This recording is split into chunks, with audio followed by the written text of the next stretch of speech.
सूरज जी, आप मुझे यही साइड में छोड़ दीजिए। नहीं संध्या जी, आम नागरिक का भी तो कुछ फर्ज बनता है।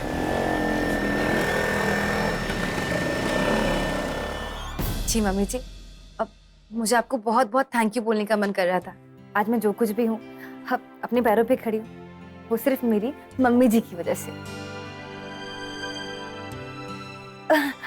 जी मम्मी जी, रखती हूँ, बाय।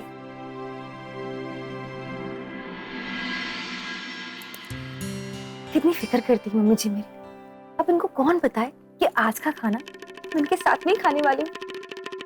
छबे, आ गए।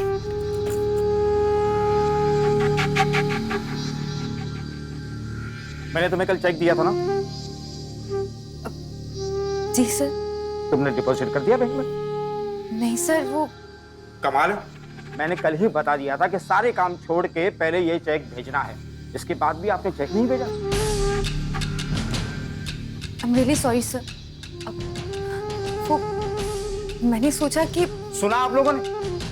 मेरे इंस्ट्रक्शन देने के बाद भी इन्होंने सोचा। मैं जानती हूँ कि मेरी गलती है। गलती करी है तो सजा मिलनी चाहिए ना। मैं निकल जाती हूँ सर। नहीं, मैं तुम्हें नौकरी से नहीं निकाल रहा हूं, बल्कि तुम जैसे लोगों की इस बैंक को सख्त जरूरत है। मेरे इंस्ट्रक्शन देने के बाद भी इन्होंने सोचा कि इतनी हाई अमाउंट का चेक डिपॉजिट करने से पहले बैंक अकाउंट चेक कर लिया जाए, और स्टेटमेंट चेक करने के बाद पता चला कि अकाउंट में सफिशिएंट बैलेंस नहीं है, इसीलिए इन्होंने चेक डिपॉजिट नहीं किया। कभी तुम्हारी सूझबूझ ने हमारी बैंक को बदनाम होने से बचा लिया। I am proud of you. Carry on. Proud of it? दिल तो चाह रहा है इस मुच्छड़ की मुझे उखाड़ दूं।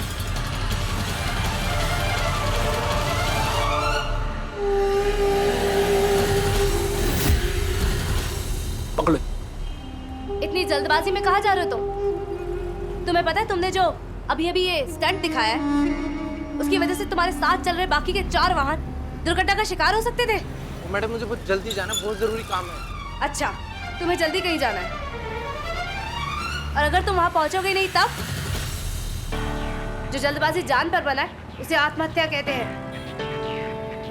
चलो अपना लाइसेंस दिखाओ। सूरज जी आप चलिए। जी ठीक।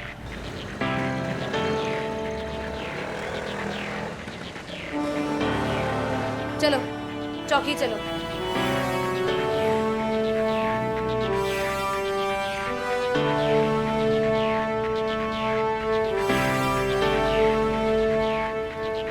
बाय।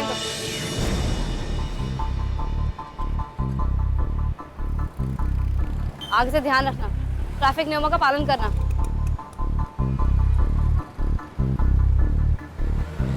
पाटिल जी आए नहीं अभी तक? वो आ गए मैडम। जय हिंद। जय हिंद। पाटिल जी, आपके सिग्नल पे इतना जाम लगा हुआ था, लेकिन आप कहीं नहीं थे। आप सिग्नल खाली छोड़कर कहाँ गए थे? वो कॉलेज के कुछ स्टूडेंट्स तेज गाड़ी चला रहे थे, रोका तो बहस करने लगे, इसलिए थाने ले गया था सबको। सिग्नल खाली देख लोग ना रफ्तार की परवाह करते हैं और ना ही सिग्नल तोड़ने की। यही सच्चाई है मैडम जी। जब हम लोग सामने होते हैं तो लोग ट्रैफिक नियम की इज्जत करते हैं, और जब सामने नहीं दिखाई देते तो जिसकी लाठी उसकी भैंस, जिसे देखो अपनी ही धुन में चलता है।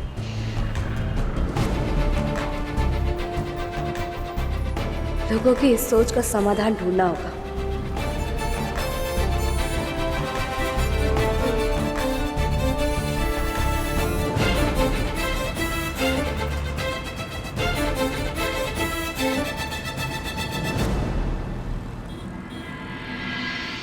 जाकिर, अरे आ गई संध्या राठी। ट्रैफिक रूल्स तोड़ने वालों के सर पर डंडा बजाकर। तुम तो मुझे ऑफिसर सिंह जैसा सख्त बता रहे हो। मैं कोई डंडा वंडा चलाकर नहीं आई हूँ। Okay okay. बस ऐसी सोच रही थी कि ये सुरक्षित परिवहन वाली नई मुहिम को कैसे कामयाब बनाया जाए। जी जी। मैडम ये कल के आंकड़े हैं यहाँ के। बिना ड्राइविंग लाइसेंस के 52 केस, बिना बेल्ट के 40 केस, 30 लोगों ने सिग्नल तोड़ा, बिना लाइसेंस गाड़ी चलाना 30, वन वे में वाहन चलाना 40, यू टर्न संकेतों का उल्लंघन 30, हादसी नंबर का उल्लंघन 35। ठीक है, आप जाइए। जी मैम।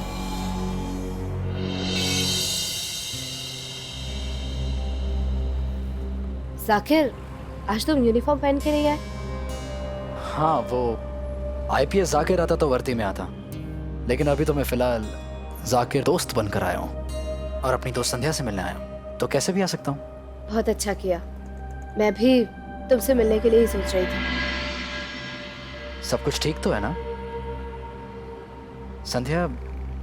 क्या अभी भी परिवार वाले उसी बात को लेकर परेशान हैं? पहले से काफी बेहतर है। वो 3 मेमो वाली बात सुनकर एक नई उम्मीद आई है, लेकिन सूरज जी शायद अब भी इस बात के लिए अपने आप को जिम्मेदार मानते हैं। कुछ कहते नहीं है, लेकिन मैं महसूस कर सकती हूँ।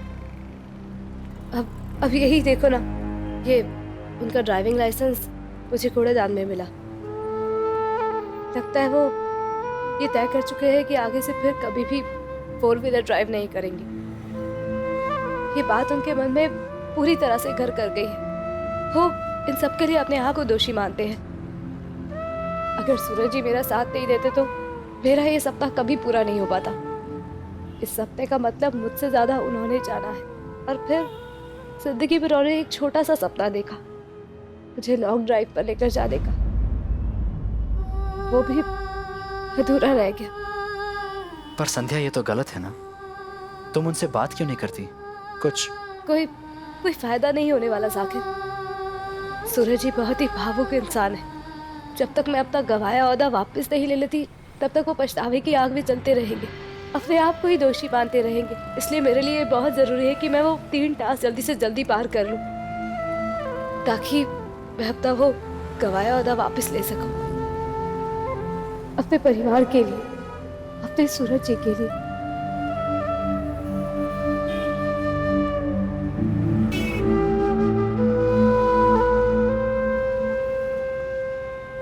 मानता हूं मैं हो गई गलती, पर भैया गलती किससे नहीं होती? अरे बड़े बड़ों से गलती हो जाती है। मैंने अपने बिजनेस में देखा है, बड़े बड़े लोगों ने गलती कर दी भैया। अच्छा बुरा समय तो पहले भी आया है ना भैया। और आप दोनों ने मिलकर अच्छे बुरे दिन काटे हैं, काटे ही नहीं है। दोनों ने मिलकर उससे जीता भी है। जीता है कि नहीं जीता भैया?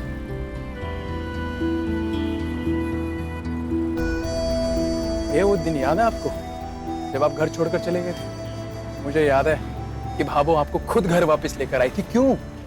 इसलिए ये आपके अंदर की ताकत की वजह से। अगर ये ताकत नहीं होती ना, तो भाभो खुद चल के आपके पास ना आती और आपको घर लेकर नहीं आती वापस। लाई ना भाभो आपको घर,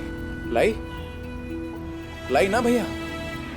माना भैया भाभी तकलीफ में है, जानता हूं, समझ सकता हूं, उनके चेहरे पे देख भी सकता हूं।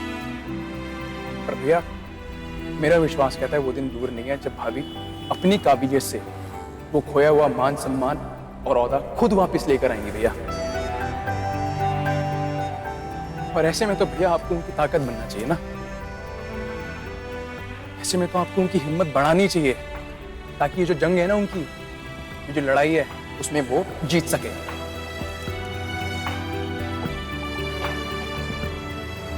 हाँ विक्रम, मैं तो थारी भाभी था कि हमेशा साथ हूं। बस अब किसी भी हालत में मुझे उनके वो 3 मेमोज में उनको पास कराना है, ताकि वो अपनी खोई हुई इज्जत, अपना वादा ठाठ से, शान से वापस ले सके। ये यूं ना बात भैया, ये यूं ना बात।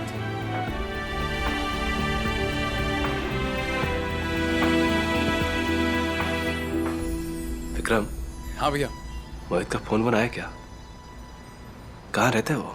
हाँ भैया, ये 4 गली छोड़ के ही रहते हैं। और तुझे पता है ना कि भाभो उसे लेके बहुत चिंतक है, तो मन कर रहा है कि एक बार उसके अपने आंखों से जाके देखूं और भाभो को जाके बता दूं, उसे तसल्ली हो जाएगी। हाँ भैया। चलना है।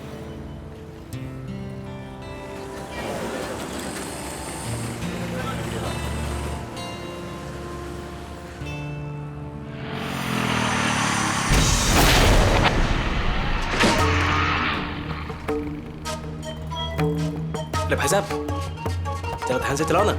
अरे कम से कम ये मोड़ पे तो हॉर्न बजाओ। मुझे कोई सपना नहीं आ रहा था कि आप लोग आगे से आ रहे हो।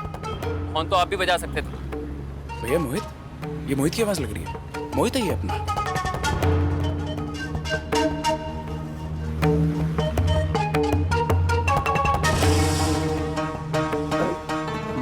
मोहित, अरे भैयो, भाई हैं हम तेरे, पहचान रहे हमें?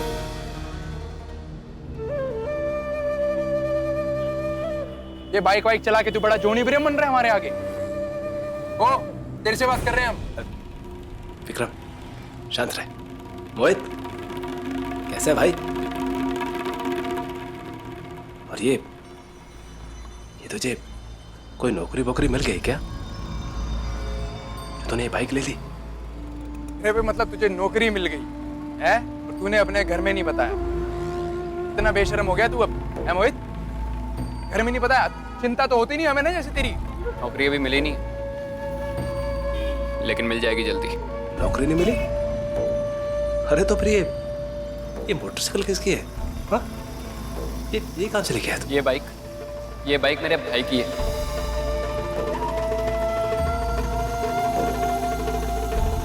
भाई? कौन से भाई? ये कौन सा भाई है तेरा? वो भाई जो भाई होने का मतलब समझता है, प्यार करता है मुझे, फालतू के सवाल जवाब नहीं करता मेरे से। और केवल भाई नहीं, माँ भी है उस घर में मेरे लिए, जो मुझे खाना परोसने से पहले ये नहीं पूछती कि तूने कितना कमाया। उसे कोई फर्क नहीं पड़ता मैं नौकरी कर रहा हूँ या नहीं कर रहा हूँ। धक्के मार के मुझे घर से नहीं बाहर निकालती वो। जिस राठी परिवार के बेटे को आप लोगों ने धक्के मार के घर से बाहर निकाला था, उसे एक नया परिवार मिल गया, एक नई पहचान मिल गई है मुझे। क्या बोल रहा भैया? मोहित देख, तू ये मजाक मस्ती छोड़। तुझे पता है तू कैसी बातें कर रहा है? हाँ? तो बावला हो गया क्या? अरे थारी राठी परिवार की पहचान है जो मरते दम तक रहेगी। उस राठी परिवार में ये थारा बड़ा भाई, उससे बड़ा भाई मैं, और ये पहचान भी कभी बदल सकती है क्या? और तूने ये सोच भी कैसे लिया कि थारा परिवार थारे साथ ना है, थारे से प्यार नहीं करता, थारी फिक्र नहीं करता? अरे थारे को ढूंढते ढूंढते यहाँ तक पहुंच गए हैं। किस फिक्र की बात कर रहे हो भैया? जब उस घर में धक्के मार के मुझे बाहर निकाला जा रहा था, तब तो कुछ नहीं किया आपने। और संध्या भाभी के साथ जब जब उस घर में गलत हुआ है, आप चट्टान बन के खड़े रहे उनके साथ। जब भाई की बारी आई तो मुंह से आवाज नहीं निकली आपने। किस मुंह से कह रहे हो भैया कि आपका अपना भाई हूं मैं? अरे भैया क्या बकवास कर रहा है तू? तू भाभो के प्यार पे शक कर रहा है? भैया के प्यार पे शक कर रहा है तू?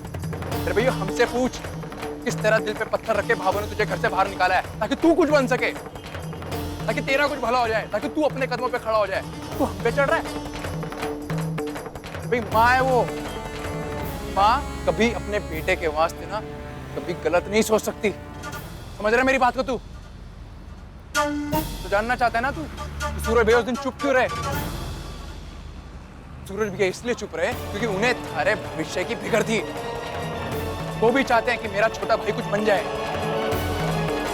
भाई अपनी पढ़ाई रोक के भैया ने तेरे को कोर्स कराया ताकि तू बड़ा आदमी बने।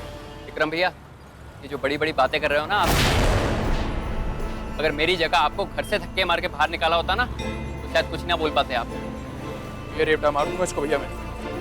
परिवार उससे कहते हैं कि साथ खड़ा रहे, सम्मान दे, प्यार दे, ये नहीं कि बुरा वक्त आते ही घर से धक्के मार के बाहर निकाल दे। मुझे मेरे लायक परिवार मिल गया है, मुझे किसी की जरूरत नहीं है।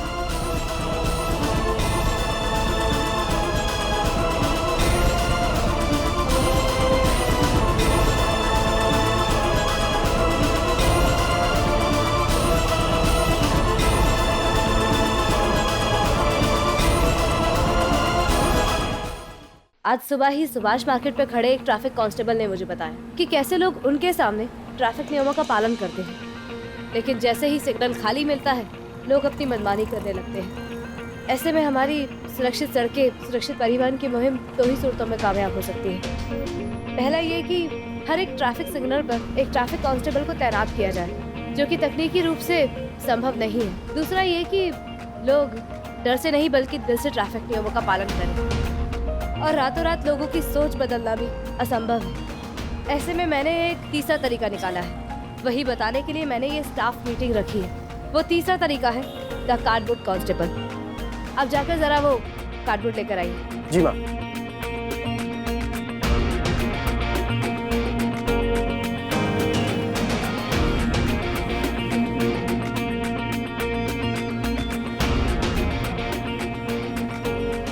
अब से ये हमारे साथी कांस्टेबल दिन के 24 घंटे हफ्ते के 7 दिन ड्यूटी पर तैनात रहेंगे।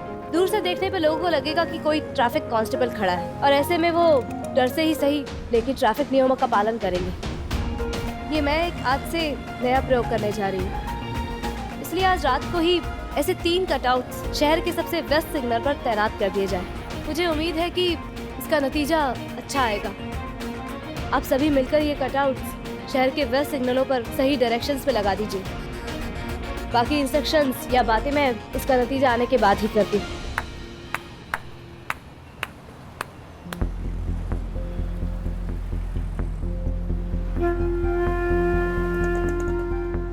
आप लोग जल्दी ये काम शुरू कीजिए। जी मैम। ब्रिलियंट संध्या, ऑनेस्टली ब्रिलियंट। अब मुझे पूरा विश्वास हो गया है कि तुम अपने इस नए विभाग में भी कुछ ऐसा कर दिखाओगी जिसे लोग देखकर करिश्मा ही कहेंगे। जाकिर, मैं तो बस अपना काम ईमानदारी से करने की कोशिश कर रही हूँ। मेरी कामयाबी तो बस इस मुहिम के सफल होने पर ही निर्भर करती है। खैर, तुम जानते हो, आओ मैं तुम्हें आंकड़े दिखाती हूँ। आओ जाकिर, ये आंकड़े देख रहे हो? यातायात अपराधी 180 है। ऐसा लग रहा है जैसे कोई बड़ा सेठ पाले जा रहा है इन्हें। अगर पिछले महीने की रिपोर्ट देखते हैं तो अभी तक 1/3 बढ़ चुके हैं ये। रात दिन इनकी बढ़ोतरी होती जा रही है। मुझे इन्हें कम करना है, कैसे भी करके इन्हें कम से कम आधा तो लाना ही होगा।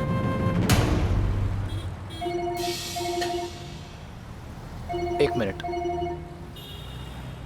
हाँ गोली, मेरे कैबिन में जाओ। वहां पर मेरे टेबल पर एक फाइल है, उसमें लिखा है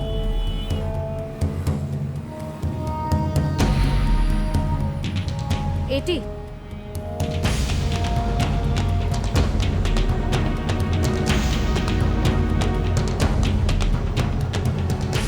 जीरो। हाँ फाइल मिली। हाँ ठीक है, उसी में है, देख लेना। हाँ संध्या, यानी 100% परिणाम। तुम्हारे ओहदे को वापस पाने के लिए जो तुम्हें 3 टास्क दिए गए थे, उसमें सबसे पहला टास्क यही है जो सीनियर अधिकारियों ने तुम्हारे लिए तय किया है। तुम्हें यातायात अपराधियों की संख्या 180 से 0 पर लानी होगी, और ये है उसके ऑफिशियल ऑर्डर्स। और हाँ संध्या, एक और बात, तुम्हें ये टास्क पूरा करने के लिए सिर्फ 1 हफ्ता मिलेगा।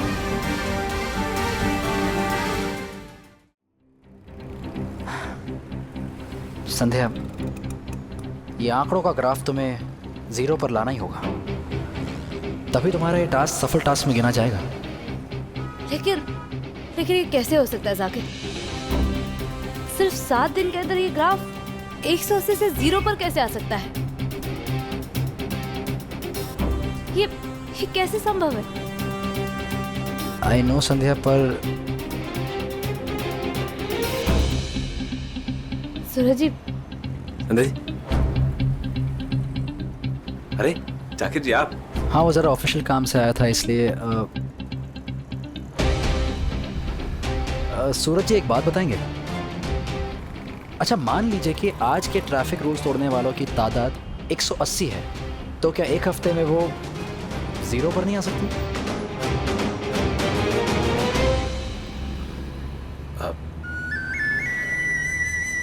जाकिर जी, आप तो जानते हैं पुष्कर एक छोटा सा शहर है। यहाँ लोग ट्रैफिक नियमों को ऐसे सोचते हैं जैसे घर की बात। तो 1 हफ्ते के अंदर इतना बदलाव लाना थोड़ा सा असंभव सी बात लगती है मुझे। दरअसल सूरज जी, मैंने आपसे ये सवाल इसलिए पूछा क्योंकि जो 3 टास्क संध्या को करने थे उसमें से पहला टास्क यही है कि उसे 1 हफ्ते में इस 180 के आंकड़े को 0 पर लाना है। मैं जानता हूं कि यह मुश्किल है, पर नामुमकिन नहीं है। I mean, संध्या, मुझे तो कोई शक नहीं है, और मुझे लगता है कि तुम्हें भी अपने आप पर पूरा भरोसा होना चाहिए कि तुम इस टास्क को पूरा कर पाओगी। और अभी अभी तुमने कहा कि तुम इस आंकड़े को आधा करना चाहती हो, और मेरा मानना यह है कि अगर ये आधा हो सकता है तो पूरा भी हो सकता है।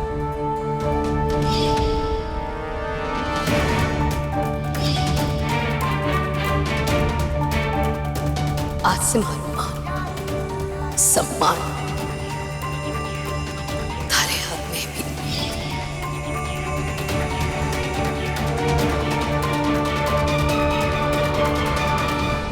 मैडम 24 चालान काटे हैं पिछले 1 घंटे में।